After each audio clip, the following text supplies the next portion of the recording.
Guys, good morning. Andito po tayo sa may Hamilton Residences sa may Imus, Cavite. Ito po yung ating Amanda townhouse. Ito po yung ating model unit. So meron po tayong corner, meron po tayong inner unit at end unit. So ang lot area po natin approximately sa corner po ay nasa 72 square meter. So guys, ang floor area naman po natin ay nasa 67 square meter. So ayan guys, ito po yung ating corner. Yan. Pwede po nating pasukin ang ating unit. So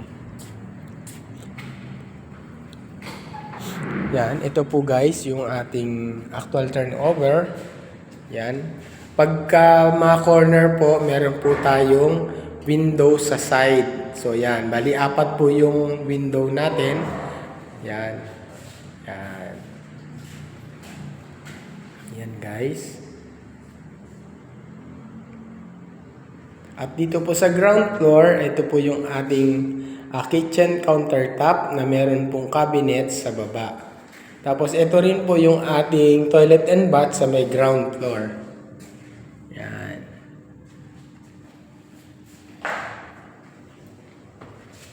At dito naman po sa likod, makikita po natin yung ating laundry area.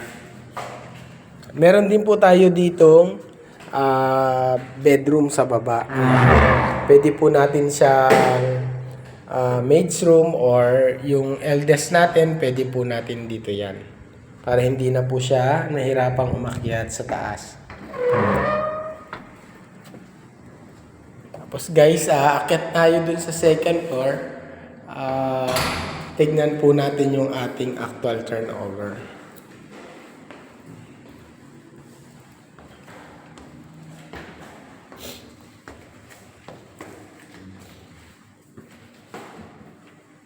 Ito po yung ating common toilet ng dalawa pong bedroom dito sa taas. So ito po yung ating first bedroom. Pag corner po, meron po tayong window sa side. Bali dalawa po. Yan. At meron na rin po tayong built-in para po doon sa ating window type aircon. Tapos dito po sa kabilang bedroom, meron po tayong isang window lang. At the same time, meron na rin po tayong window type aircon na nakaabang. No? So kagaya din po sa kabila. Tapos yung pinakalikod po nito, yan, pwede po tayo diyang, pwede po natin gawin yung another room or i-expand po natin. Ayan po yung taas ng ating CR sa baba. Yan. Tapos guys, makikita po natin, dito po, ang ating master bedroom. Yan. Very spacious po yung ating master bedroom na nakaharap po doon sa ating, yung window niya, sa may parking po. Yan, sa labas. So, ayan, naka-built-in na rin po yung yung ating window type aircon. May abang na po yan. At the same time, dito po sa master bedroom, meron po tayong toilet and bath. Ayan. Para hindi na po siya lalabas doon sa isang bed, sa may isang toilet and bath ng common ng dalawang bedroom. So guys, ganito na po yung ating actual turnover. At ang ating pong tiles sa taas ay naka-wood design po yan. Yan guys. Yan. So, maganda po, wall painted na rin po yan. At yung ating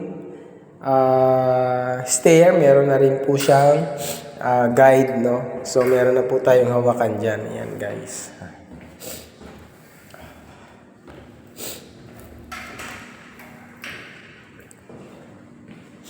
So, guys, sana, pag gusto niyo po itong makita, itong unit na to, i-PM nyo lang po ako para po makapag-viewing po tayo dito po sa may Hamilton Residences sa may Malagasang 2 Imus, Cavite. So guys, maraming salamat po PM nyo lang po ako kung kayo po ay gustong magpa-assist sa project na ito. Maraming salamat po.